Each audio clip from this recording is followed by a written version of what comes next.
नमस्कार साथियों, आज से हम केमिस्ट्री का क्लास टॉपिक वाइज स्टार्ट करेंगे, जो कि आज का टॉपिक रहेगा आपका पदार्थ की अवस्था। तो सभी लोग जो है हमारे चैनल से जुड़ जाइए। जो लोग नए हैं वो हमारे चैनल को सब्सक्राइब कर लीजिएगा और लाइक करके बताइएगा कि आज का क्वेश्चन कैसा है। ठीक है, आज की क्लास में हम नमूना सहायक भर्ती परीक्षा और लैब असिस्टेंट भर्ती परीक्षा से संबंधित कुछ महत्वपूर्ण MCQ देखेंगे। ठीक है, चलिए देखते हैं आज का पहला क्वेश्चन। आज का पहला क्वेश्चन है, पदार्थ की कुल कितनी भौतिक अवस्थाएं मानी जाती है। मोस्ट इंपॉर्टेंट क्वेश्चन है आपके पदार्थ की अवस्था से। ठीक है, तो पदार्थ की कुल कितनी भौतिक अवस्थाएं मानी जाती हैं भाई? वैसे तो 3 मानी जाती हैं। कितनी मानी जाती हैं? 3 मानी जाती हैं। 3 मानी जाती हैं, लेकिन 3 आपका क्या है? ठोस है, द्रव है और आपका गैस है। लेकिन कुल पूछा है ना? तो पदार्थ की कुल कितनी भौतिक अवस्थाएं हैं? तो पदार्थ की कुल आपके 5 भौतिक अवस्थाएं हैं। कितनी? 5 हैं। ठीक है, कौन कौन सी हैं भाई? कौन कौन सी हैं बताइएगा, कोई बता सकता है? चलिए डिटेल्स में देखते हैं, है ना। देखिए, पदार्थ की मुख्य रूप से 3 भौतिक अवस्थाएं होती हैं, ठोस, द्रव और गैस, जैसा कि मैंने आपको बताया। लेकिन 2 अन्य अवस्थाएं भी हैं। ठीक है, क्या है आपका?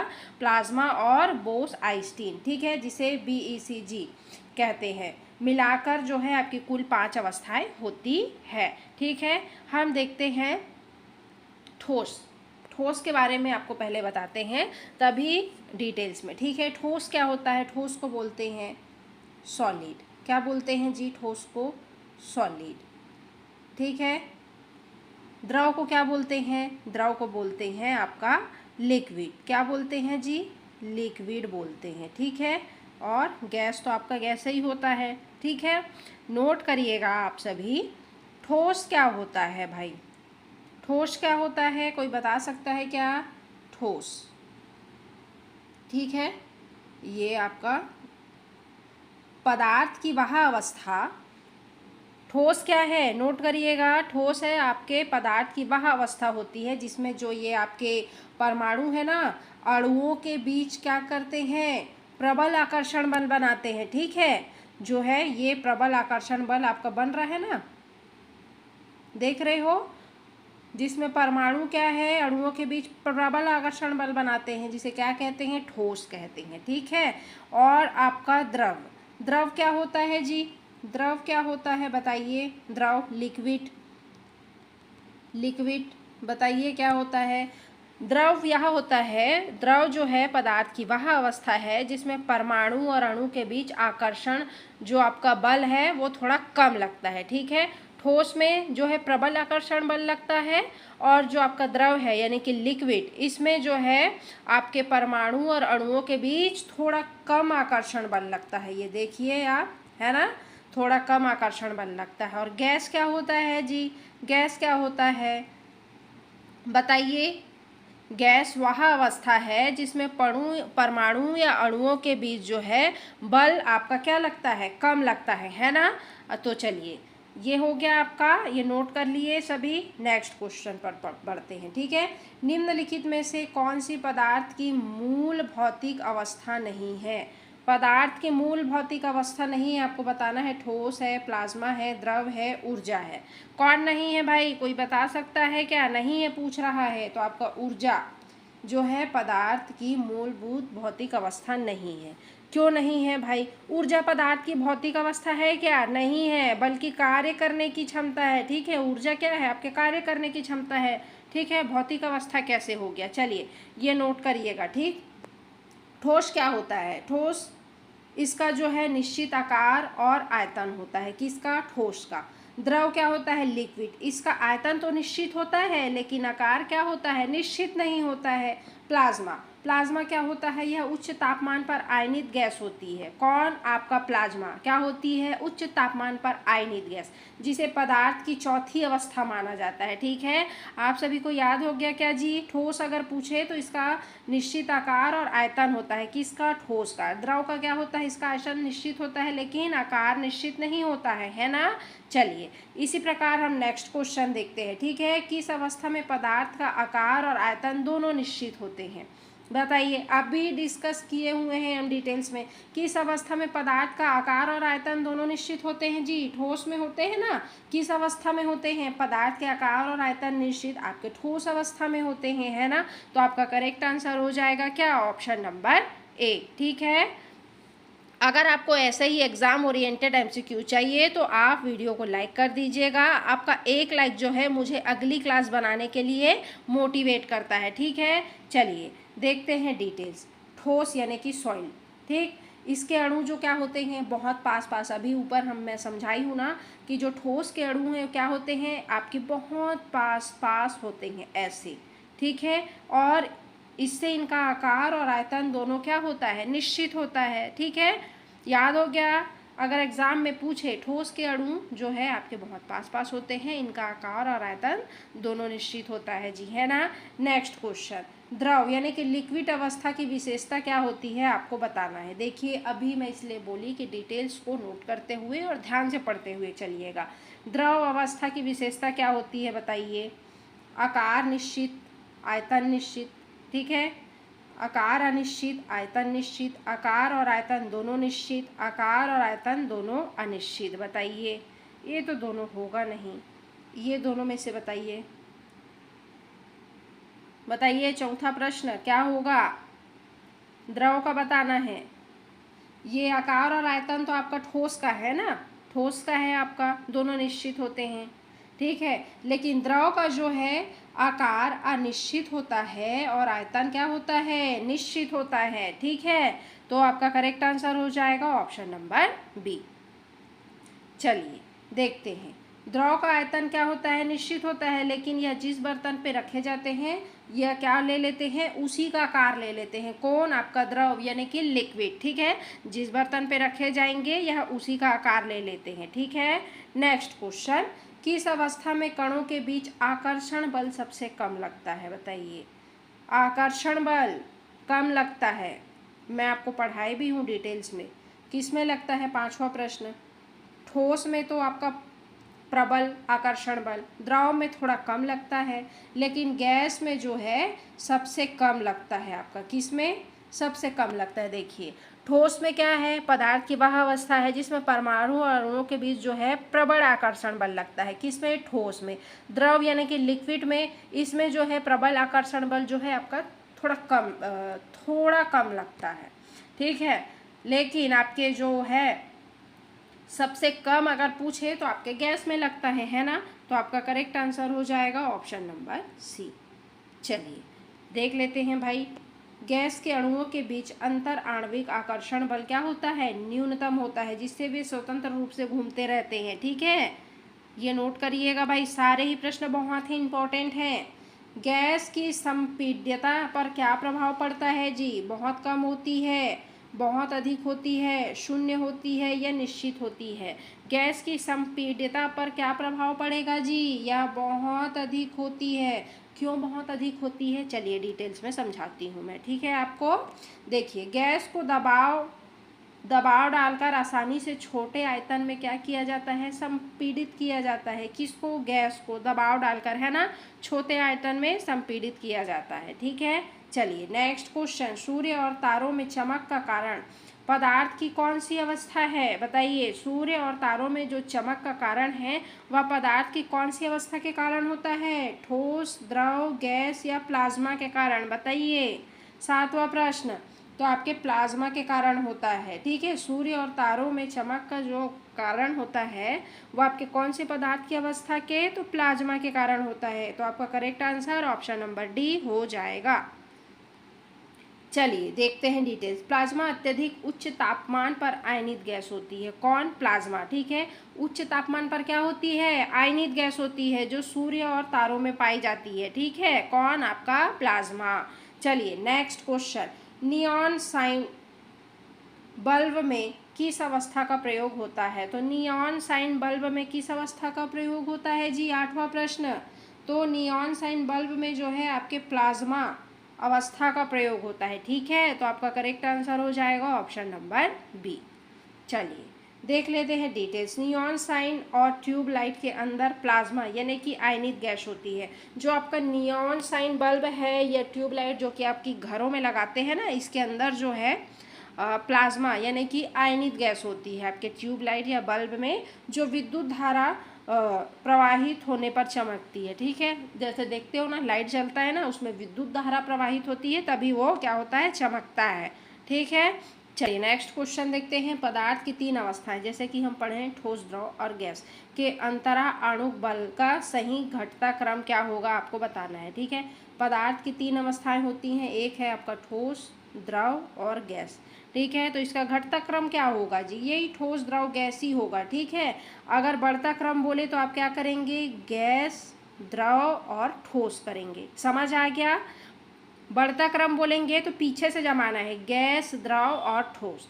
घटता क्रम बोल रहा है तो बड़े से जमाना है, ठोस, द्रव और गैस। तो इसका करेक्ट आंसर हो जाएगा ऑप्शन नंबर बी।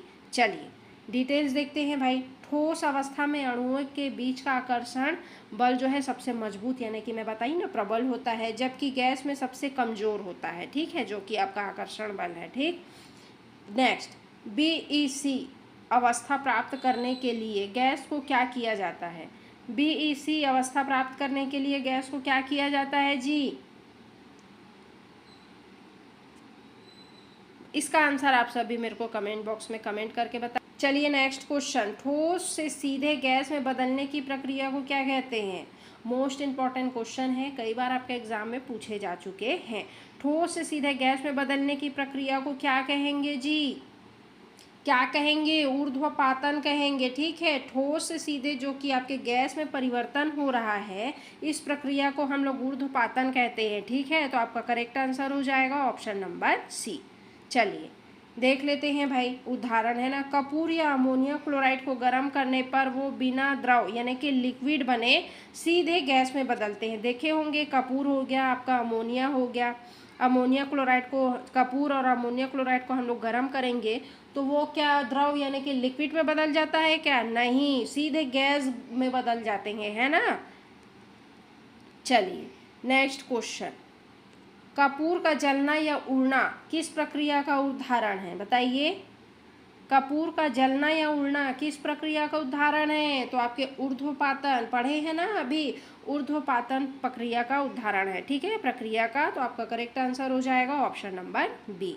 चलिए देख लेते हैं भाई, है ना, कपूर का उड़ना ऊर्ध्वपातन का उदाहरण है, जिसमें ठोस क्या है, सीधे गैस अवस्था में बदलता है। कपूर क्या है, ठोस रहता है। ठीक है, वो लिक्विड में बदलता है क्या, नहीं, वो सीधे गैस में बदल, उसको जलाएंगे तो सीधे वो गैस अवस्था में धुआं बन के उड़ जाता है ना। कपूर का जलना क्या है, एक रासायनिक परिवर्तन है, जिससे ऊष्मा और प्रकाश के साथ कई साथ जो है नई गैसें बनती हैं। ठीक है, ये नोट कर लीजिएगा। अगर आपको मेरा वीडियो अच्छा लग रहा हो तो ज़्यादा से ज़्यादा लाइक, शेयर, सब्सक्राइब करते हुए चलिएगा जी, है ना। गैस का द्रव में बदलना क्या कहलाता है, मोस्ट इम्पॉर्टेंट क्वेश्चन है, क्या कहलाता है, संघनन कहलाता है। आप जो है गैस को द्रव में बदलेंगे तो क्या कहलाएगा जी, संघनन कहलाएगा, है ना। तो आपका करेक्ट आंसर हो जाएगा ऑप्शन नंबर ए। चलिए देख लेते हैं भाई, ठंडी सतह के संपर्क में आकर वाष्प या गैस का द्रव में बदलना क्या कहलाता है, संघनन कहलाता है। ठीक है, हर एक डिटेल्स आप नोट करते हुए चलिएगा। चलिए, द्रव का गैस में बदलने की निरंतर प्रक्रिया क्या कहलाती है। द्रव जो है आपके गैस में बदलने की जो निरंतर प्रक्रिया है क्या कहलाती है जी, क्या कहलाती है, वाष्पीकरण कहलाती है। ठीक है, जो आपका है द्रव, द्रव किसको बोलते हैं, लिक्विड यानी कि पानी। ठीक है, ये गैस बन के उड़ेगी तो इसको क्या कहेंगे जी, वाष्पीकरण कहेंगे, है ना। तो आपका करेक्ट आंसर हो जाएगा ऑप्शन नंबर बी, भाप बन के जो उड़ता है उसको, ठीक है, वाष्पीकरण। तापमान चाहे जो हो, द्रव की सतह से अणुओं का गैस में बदलना क्या कहलाता है, वाष्पीकरण कहलाता है ना। चलिए नेक्स्ट क्वेश्चन। पानी का क्वथनांक, ठीक है, सेल्सियस स्केल पर कितना होता है, बताइए। पानी का क्वथनांक जो है सेल्सियस स्केल पर कितना होता है, पानी का बताना है, मोस्ट इम्पॉर्टेंट क्वेश्चन है। तो 100 डिग्री सेल्सियस होता है ना। तो आपका करेक्ट आंसर हो जाएगा option number C, boiling point पर। ठीक है, चलिए देखते हैं डिटेल्स। सामान्य वायुमंडलीय दबाव समुद्र तल पर जो है पानी का क्वथनांक बॉइलिंग पॉइंट 100 डिग्री सेल्सियस होता है। इस तापमान पर पानी उबलकर क्या होने लगता है, भाप में बदलने लगता है। ठीक है, आपके 100 डिग्री सेल्सियस पर। चलिए नेक्स्ट क्वेश्चन, बर्फ का गलनांक कितना होता है, बताइए। मेल्टिंग पॉइंट, बल्ब का गलनांक कितना होता है, 0 डिग्री सेल्सियस होता है। ठीक है, बल्ब का गलनांक। तो आपका करेक्ट आंसर हो जाएगा क्या, ऑप्शन नंबर ए। चलिए, 0 डिग्री सेल्सियस पर जो ठोस बर्फ है वो पिघल कर क्या हो जाता है, द्रव यानी कि जल में बदल जाता है। ठीक है, लिक्विड में। तो आपका ये समझ में आ गया ना, नोट करिएगा भाई, है ना, काफ़ी महत्वपूर्ण है सभी प्रश्न। गुप्त ऊष्मा किससे संबंधित है, अब आपको बताना है। गुप्त ऊष्मा तापमान बढ़ने से, अवस्था परिवर्तन से, दबाव परिवर्तन से या आयतन परिवर्तन से। गुप्त ऊष्मा किससे, अवस्था परिवर्तन से। ठीक है, तो आपका करेक्ट आंसर हो जाएगा ऑप्शन नंबर बी। चलिए देखते हैं डिटेल्स।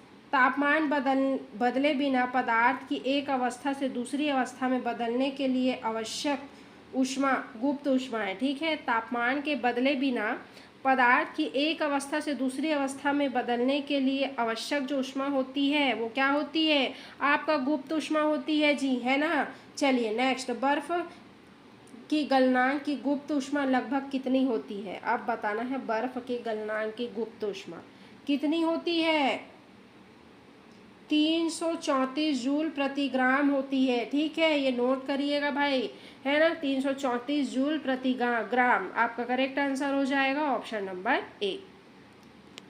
चलिए नेक्स्ट क्वेश्चन क्या है भाई, गर्म करने पर ठोस पदार्थ के आयतन पर क्या असर पड़ता है, बताइए। हम किसी ठोस पदार्थ को गर्म करेंगे तो उसके आयतन पर क्या प्रभाव पड़ेगा, घटेगा, बढ़ता है, अपरिवर्तित रहता है या शून्य हो जाता है। गर्म करने पर ठोस पदार्थ का जो आयतन है उस पर क्या असर पड़ेगा, बढ़ता है। ठीक है, क्या बढ़ता है, आपका प्रसार। ठीक है, तो आपका करेक्ट आंसर हो जाएगा ऑप्शन नंबर बी। चलिए अब इसका डिटेल्स समझते हैं। ठीक है, गर्म करने पर अधिकांश जो ठोस पदार्थ है इसका आयतन क्या होता है जी, बढ़ता है। इससे ठोस पदार्थ का ऊष्मीय प्रसार कहते हैं। क्या कहते हैं, इसे ठोस पदार्थ का ऊष्मीय प्रसार। कूट आधारित प्रश्न यहीं से बन सकते हैं आपके। ठीक है, जब ठोस को गर्मी मिलती है तो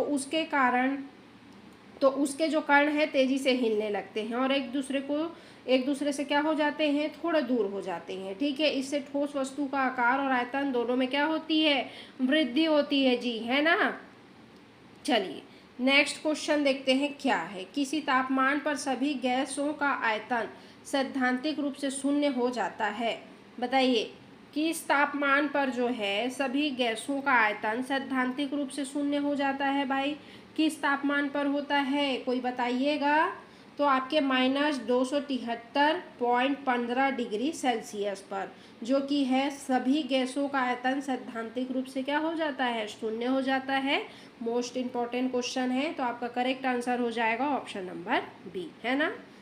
चलिए डिटेल्स, नेक्स्ट क्वेश्चन, एलपीजी जो सिलेंडर गैस किस रूप से भरी जाती है, आपको बताना है। एलपीजी जो आपका सिलेंडर गैस है किस रूप से भरी जाती है, गैसीय अवस्था, उच्च दाब पर द्रव रूप में, ठोस रूप में या प्लाज्मा रूप में। एलपीजी सिलेंडर गैस किस रूप में भरी जाती है भाई, तो आपके उच्च दाब पर द्रव रूप में। ठीक है, उच्च दाब पर जो है आपके लिक्विड अवस्था में भरी जाती है एलपी जो आपका गैस सिलेंडर है। ठीक है, तो आपका करेक्ट आंसर हो जाएगा ऑप्शन नंबर बी, है ना। चलिए नेक्स्ट देख लेते हैं इसका डिटेल्स। एलपीजी सिलेंडर गैस जो है उच्च दाब पर यानी कि हाई प्रेशर के तहत तरल यानी कि लिक्विड रूप यानी कि द्रवीकृत अवस्था में भरी जाती है, इसलिए इसे लिक्विफाइड पेट्रोलियम गैस या द्रवित पेट्रोलियम गैस जो है आपका कहा जाता है ना। चलिए नेक्स्ट क्वेश्चन भाई, सीएनजी का पूरा नाम क्या है और इसकी मुख्य अवस्था क्या है। सीएनजी का पूरा नाम बताना है, क्या होगा जी। 22वां प्रश्न, इसका आंसर आप सभी कमेंट बॉक्स में कमेंट करके बताइएगा। चलिए नेक्स्ट क्वेश्चन, अंतरा आणविक बल सबसे अधिक किस में होता है, किस में होता है अंतरा आणविक बल सबसे अधिक, किस में होगा जी।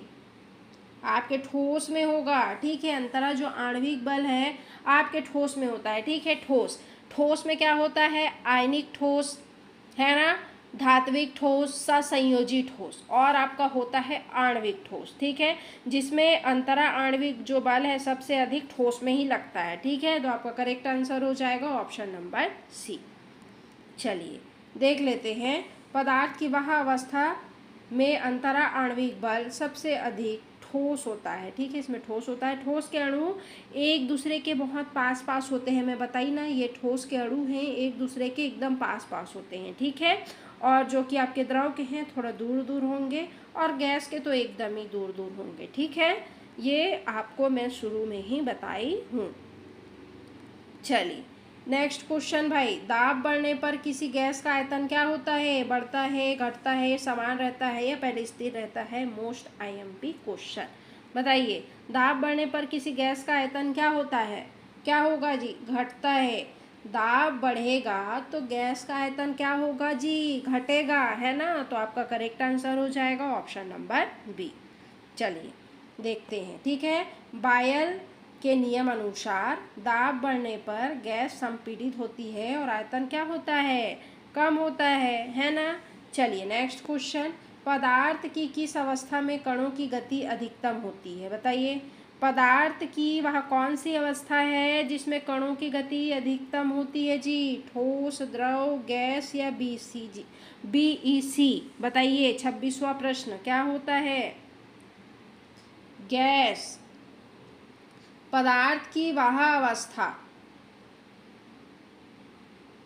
कणों की गति अधिकतम होती है, किसमें होती है, गैसीय अवस्था में होती है, ठीक है। तो आपका करेक्ट आंसर हो जाएगा ऑप्शन नंबर 26वां प्रश्न का सी, ठीक है।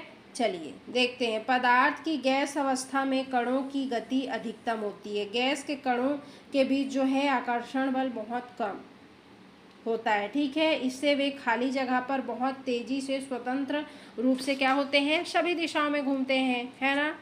चलिए नेक्स्ट, हवा में नमी बढ़ने पर वाष्पीकरण की दर पर क्या प्रभाव पड़ता है जी, क्या प्रभाव पड़ेगा, घट जाती है ना। वाष्पीकरण जो है घट जाती है, ठीक है। हवा में नमी बढ़ने पर जो है आपका वाष्पीकरण की दर जो है घट जाता है जी। तो आपका करेक्ट आंसर हो जाएगा ऑप्शन नंबर बी। चलिए डिटेल्स देखते हैं, हवा में नमी यानी कि आर्द्रता बढ़ने पर वाष्पीकरण की दर क्या हो जाती है, कम, जबकि हवा में पहले से ही जल वाष्प की मात्रा क्या होती है, अधिक होती है। तो पानी को भाप बनने के लिए कम जगह मिलती है, जिससे वाष्पीकरण की प्रक्रिया क्या हो जाती है, धीमी हो जाती है ना। चलिए नेक्स्ट क्वेश्चन, किस अवस्था के कणों में निश्चित व्यवस्था नहीं होती है, बताइए। किस अवस्था के कणों में जो है आपका निश्चित व्यवस्था नहीं होती है, किस में नहीं होती है, ठोस में नहीं होती है, ठीक है। तो आपका करेक्ट आंसर हो जाएगा ऑप्शन नंबर सी, है ना। चलिए ठोस यानी कि सॉलिड अवस्था के कणों में एक निश्चित ज्यामितीय व्यवस्था होती है, ठीक है। इस अवस्था में कण जो है आपके बहुत पास पास होते हैं और अपनी जगह पर स्थिर रहते हैं, है ना, किसमें, ठोस अवस्था में, ठीक।